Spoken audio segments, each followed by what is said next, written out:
அஸ்ஸலாமு welcome to பெனாஸ் cafe. இன்றைக்கி நம்ம சத்தான 2 வகையான களி தான் பார்க்க போகிறோம். ரொம்ப ஈஸியாக இருக்கும், ஹெல்த்தியாகவும் இருக்கும். வாங்க இப்போ எப்படி செய்கிறதுன்னு பார்த்துடலாம். ஃபஸ்ட்டு உளுந்த களி தான் செய்ய போகிறோம். அதுக்கு தோல் உளுந்து, உடச்ச உளுந்தா 1 கப் எடுத்துக்கிறேன். அதில் 1/2 கப் அளவு நல்லெண்ணெய், 1/4 கப்பு பச்சரிசி, 3/4 கப் அளவு பொடிச்ச வெல்லம் எடுத்திருக்கேன். ஃபஸ்ட்டு வெல்லத்தை ஒரு கிண்ணத்தில் சேர்த்துட்டு கொஞ்சமாக தண்ணி, அது கரையிறதுக்கு மட்டும் தண்ணி சேர்த்துக்கலாம். இதை சேர்த்துட்டு மீடியம் ஃப்ளேம்லேயே வச்சு வெல்லத்தை கரைச்சி எடுத்துட்டால் போதும். வெல்லம் பாகு பதம்லாம் வரணும்னு அவசியம் இல்லை. அதில் இருக்க குப்பைகளை வடிகட்டுறதுக்காக நம்ம லைட்டாக கரைச்சி எடுத்துக்க போகிறோம். இது ஒரு பக்கம் கொதிச்சிட்டு இருக்கும்போதே நம்ம உளுந்த வறுத்து எடுத்துக்கலாம்.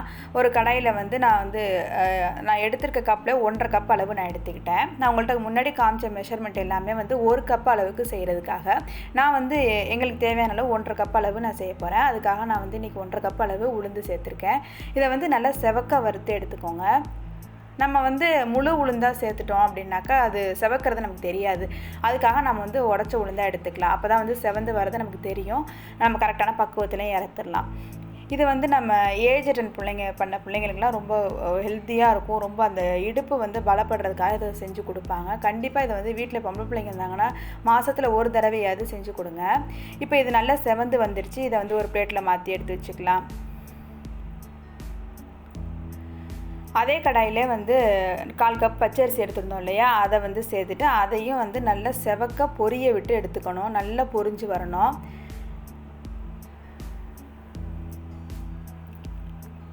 பாருங்கள், இந்த அளவுக்கு நல்லா பொரிஞ்சு வந்திருக்கு. இது இன்னும் கொஞ்சம் நேரம் நல்லா செவக்க விடணும். அதனால் இந்த மாதிரி செவந்து வந்தால் தான் களி நல்லாயிருக்கும். இல்லைனா ஒரு மாதிரி பிசுக்கு தன்மையாக தெரியும். இந்த அளவுக்கு நல்லா செவந்து வந்ததுக்கப்புறம் இதையும் ஒரு பிளேட்டில் மாற்றி எடுத்து வச்சுக்கோங்க.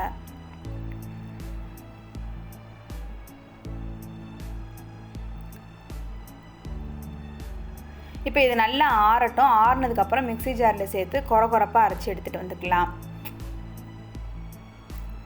இப்போ இது நல்லா ஆறிடுச்சு. நான் மிக்ஸி ஜாரில் சேர்த்து அரைச்சிட்டேன். கொரப்பாக ரவை பதத்துக்கு அரைச்சி எடுத்துக்கோங்க.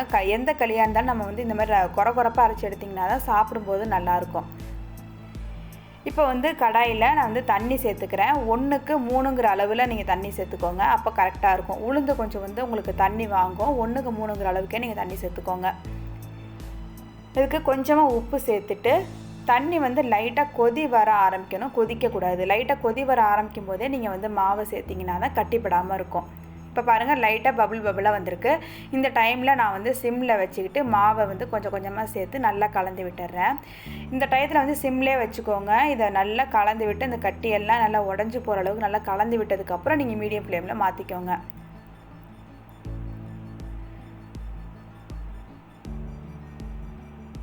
இப்போ இந்த கட்டியெல்லாம் நல்லா உடச்சி விட்டு கரைச்சி விட்டுக்கிறேன். இதுக்கப்புறம் நல்லா கரைஞ்சி வந்திருக்கு பாருங்கள். இதுக்கப்புறம் நம்ம மீடியம் ஃப்ளேமில் மாற்றிக்கலாம்.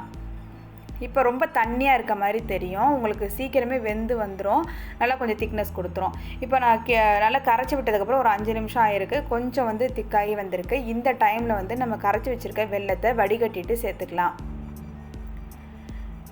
3/4 கப்புங்கிறது கரெக்டான இனிப்பாக இருக்கும். உங்களுக்கு நல்ல ஸ்வீட்டாக பிடிக்கும் அப்படின்னாக்கா நீங்கள் 1 கப் அளவு கூட சேர்த்துக்கலாம். எனக்கு 3/4 கப்பு கரெக்டாக இருந்துச்சு. பாருங்கள், ஓரளவுக்கு திக்காகி வந்திருக்கு. இதை நல்லா கலந்து விட்டு ஒரு 5 நிமிஷம் அப்படியே நம்ம கைவிடாமல் கிளறி விடணும். அப்போ தான் கட்டிப்படாமல் இருக்கும்.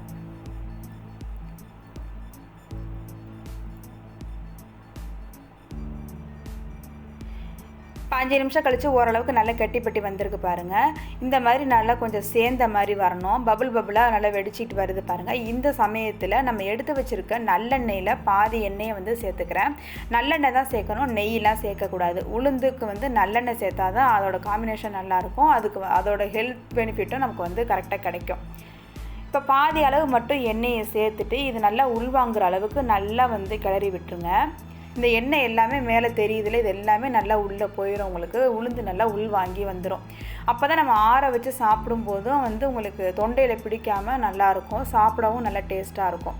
இப்போ நம்ம ஊற்றின எல்லாமே உள்ளே போயிடுச்சு. இப்போ அடுத்து மிச்சம் இருக்க எண்ணெய் எல்லாத்தையுமே நான் சேர்த்துட்டு இதுக்கப்புறம் நல்லா கலந்து விட்டுட்டு ஒரு 5 நிமிஷம் மட்டும் இதை வேக வச்சு எடுக்க போகிறேன்.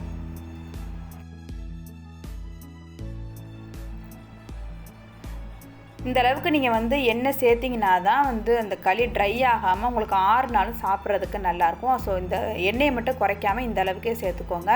நம்ம வந்து எண்ணெய் அதிகமாக சேர்க்குறோன்னு உங்களுக்கு தோணாது. ஏன்னா நம்ம மாதத்தில் ஒரு தடவை தான் செஞ்சு கொடுக்க போகிறோம். ரொம்ப அடிக்கடி செய்ய தேவையில்லை. மாதத்தில் ஒரு தடவையாவது செஞ்சு கொடுங்க. அப்போ தான் பிள்ளைங்களுக்கு ஹெல்த்தியாக இருக்கும். ஸோ இந்த மாதிரி நல்லா கெட்டிப்பட்டு வந்துருச்சு பாருங்கள். அந்த பாத்திரத்தில் வந்து ஒட்டாமல் வருது. இதுதான் பக்குவம். இது கரெக்டாக இருக்குது. நல்லா வெந்து வந்துருச்சு. இந்த நேரத்தில் நம்ம ஸ்டவ் ஆஃப் பண்ணிடலாம். அவ்வளோதான். இதை வந்து நீங்கள் சூடாகவே பரிமாறுறதுனால பரிமாறலாம், இல்லை ஆற வச்சு கூட சாப்பிட்லாம். உங்களுக்கு வந்து ட்ரையாகவே இருக்காது. நம்ம எண்ணெய் அந்தளவுக்கு நம்ம சேர்த்துருக்கோம் இல்லையா, அதனால் வந்து உங்களுக்கு ட்ரையாகவே இருக்காது. சூப்பரான நல்ல வாசமான ஹெல்த்தியான கருப்பு உளுந்தங்களி ரெடி ஆயிடுச்சு. நீங்கள் வந்து மேலே வேணால் கொஞ்சமாக நல்லெண்ணெய் சேர்த்து கொடுக்கலாம், இல்லை சும்மாவே கொடுக்கலாம். அடுத்து வந்து நம்ம பச்சரிசி களி தான் வந்து செய்ய போகிறோம். அதுக்கு வந்து 2 கப் அளவு பச்சரிசி எடுத்திருக்கேன். இது வந்து நீங்கள் எந்த பச்சரிசி வேணாலும் எடுத்துக்கலாம், ரேஷன் அரிசி கூட எடுக்கலாம், நல்லா தான் இருக்கும். இதை நல்லா வந்து செவக்க வறுத்து எடுத்துக்கோங்க. மீடியம் ஃப்ளேம்லேயே வச்சுக்கோங்க. நல்லா செவந்து வரணும். அப்போ தான் வந்து களி நல்லா வாசமாக இருக்கும், பிசுபிசுப்பு இல்லாமல் இருக்கும். நல்லா இந்த அளவுக்கு செவந்து வந்திருக்கு பாருங்கள். இதை நல்லா வறுத்து எடுத்ததுக்கப்புறம் இதை ஒரு பிளேட்டில் மாற்றி ஆற வச்சு இதை வந்து மிக்ஸி ஜாரில் சேர்த்து அரைச்சி எடுத்துக்கோங்க. இதை நீங்கள் அதிகமாக செஞ்சு நீங்கள் ஸ்டோர் பண்ணி கூட வச்சுக்கலாம். நான் வந்து அப்பப்போ தான் தேவைப்படுறப்ப மட்டும் செஞ்சுக்குவேன். இதை மிக்ஸி ஜார்லேயே நம்ம அரைச்சிக்கலாம். நம்ம மிஷினெல்லாம் கொடுத்தோம்னாக்கா அது ரொம்ப மாவு மாதிரி அரைச்சிருவாங்க. இப்போ இது நல்லா வந்து ஆறி வந்துருச்சு. இதை மிக்ஸி ஜாரில் சேர்த்து கொரப்பாக அரைச்சி எடுத்துக்க போகிறேன். நம்ம வீட்டிலே அரைச்சோன்னா தான் இந்த அளவுக்கு நம்ம பக்குவமாக அரைக்க முடியும். வெளியில் மிஷினில் கொடுத்தோம்னா உங்களுக்கு ரொம்ப மாவு மாதிரி ஆயிரும், அது களி நல்லா இருக்காது. ஸோ இப்போ நான் மிக்ஸி ஜாரில் சேர்த்துட்டேன். இதை வந்து நான் அரைச்சி எடுத்துக்க போகிறேன். பாருங்கள், இந்த அளவுக்கு நல்லா அரைச்சி எடுத்துட்டேன். இது வந்து நல்லா கொஞ்சம் கொரப்பாக ரவை மாதிரியே இருக்கணும். நான் முன்னாடியே சொன்னேன் இல்லையா, எந்த களி செஞ்சாலும் அந்த மாவு வந்து ரவை பதத்தில் இருக்கிற மாதிரியே பார்த்துக்கோங்க. அப்போ தான் சாப்பிட்றதுக்கு நல்லாயிருக்கும்.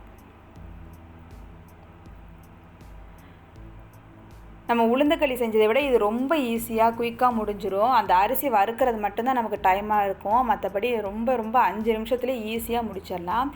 இதுக்கு வந்து நான் 1க்கு 2ங்கிற அளவில் தண்ணி சேர்த்துக்கிறேன். நம்ம எந்த அளவுக்கு அரிசி எடுக்கிறோமோ அதில் 2 கப் அளவு தண்ணி சேர்த்துட்டு கொஞ்சமாக உப்பு சேர்த்துட்டு நெய் வந்து 1 டேபிள் ஸ்பூன் அளவு சேர்த்துக்கிறேன். இது வந்து ஆப்ஷனல் தான். உங்களுக்கு நெய் வேணும்னா சேர்த்துக்கோங்க, இல்லைன்னா தேவையில்லை. இதை சேர்த்துட்டு தண்ணி வந்து லைட்டாக கொதிக்க ஆரம்பிக்கணும். நல்லா கொதிக்கக்கூடாது. கொஞ்சமாக பபுள் வர ஆரம்பிக்கும் போதே நம்ம வந்து அரைச்சி வச்சுருக்க மாவு அது கூட சேர்த்து நல்லா வந்து கலந்து விட்டுக்கலாம். சிம்லேயே வச்சுக்கோங்க, நான் முன்னாடி சொன்ன மாதிரி தான். அப்போ தான் வந்து கட்டிப்படாமல் இருக்கும். நீங்கள் மீடியம் ஃப்ளேம்லேயோ இல்லை ஹை ஃப்ளேம்லேயோ வச்சுட்டிங்கனாக்கா உங்களுக்கு சீக்கிரம் வெந்துடும், கட்டிப்பட்டுரும். இது உளுந்தக்களி அளவுக்கு ரொம்ப டைம் எடுக்காது, உடனே வெந்து வந்துடும். அதனால் சிம்லேயே வச்சுக்கோங்க. இப்போ இந்த கட்டி எல்லாமே வந்து நம்ம உடச்சி எடுத்துக்கணும். அது வரைக்கும் நம்ம வந்து சிம்லே தான் வச்சுக்கணும். இப்போ நான் நல்லா கலந்து விட்டு அந்த கட்டியெல்லாம் உடச்சி எடுத்துக்கிறேன் பாருங்கள். இப்போ எல்லாம் ஒன்று சேர நல்லா கலந்து வந்துருச்சு. உடனே திக்காயிரும், உங்களுக்கு ரொம்ப நேரம் டைமே எடுக்காது. நம்ம ஊற்றின நெய்யும் வந்து நல்லா மேலே மிதந்து வருது பாருங்கள். ரொம்ப நெய்யெல்லாம் சேர்க்க தேவையில்லை. நான் ஒரு வாசத்துக்காக மட்டும்தான் சேர்த்தேன். நல்லா பிறண்டு வந்துருச்சு. அரிசியும் தண்ணியும் நல்லா ஒன்று சேர வந்துருச்சு பாருங்கள். ரொம்ப சீக்கிரமே இது ரெடி ஆயிரும். உளுந்தக்களி கூட ஒரு 10 நிமிஷம் 15 நிமிஷம் ஆகும். இது அரிசி மாவு களி ரொம்ப சீக்கிரமாக ரெடி ஆயிரும். பிள்ளைங்க வந்து ஈவினிங் ஸ்கூல் விட்டு வர்றவங்களுக்கு சீக்கிரமாக நம்ம டிஃபன் ரெடி பண்ணி கொடுக்கணும் அப்படின்னாக்கா நீங்கள் இதை கூட செஞ்சு கொடுக்கலாம். அவ்வளோதான். இப்போ நல்லா வந்து கலந்து வெந்து வந்துருச்சு. இதை ஒரு 5 நிமிஷம் அப்படியே விட்டுட்டிங்கனாக்கா நல்லா புழுங்கி நல்லா வந்துடும். நல்லா உங்களுக்கு தண்ணி எல்லாம் ட்ரை ஆயிரும். இதை ஒரு தடவை கலந்து விட்டுட்டு அப்படியே ஸ்டவ் ஆஃப் பண்ணிடலாம். சூப்பராக அரிசி மாவு களி ரெடி ஆயிடுச்சு. இதை வந்து நம்ம அப்படியே சர்வ் பண்ண முடியாது. இதுக்கு ஒரு அடுத்த ப்ராசஸ் இருக்குது. அந்த மாதிரி கொடுத்தீங்கன்னா தான் சாப்பிட்றதுக்கு நல்லாயிருக்கும்.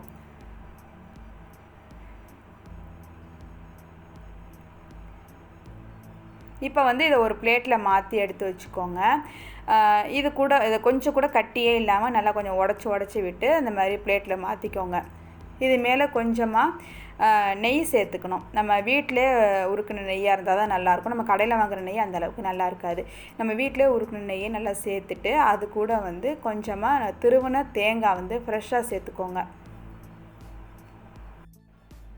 இந்த தேங்காய் சேர்க்கும்போது தேங்காயோட ஸ்வீட்னஸ் அப்புறம் நெய் வாசம் எல்லாமே சூப்பராக இருக்கும். நம்ம அரிசியும் வறுத்து சேர்த்துக்கிறதுனால நல்ல வாசமாக இருக்கும்.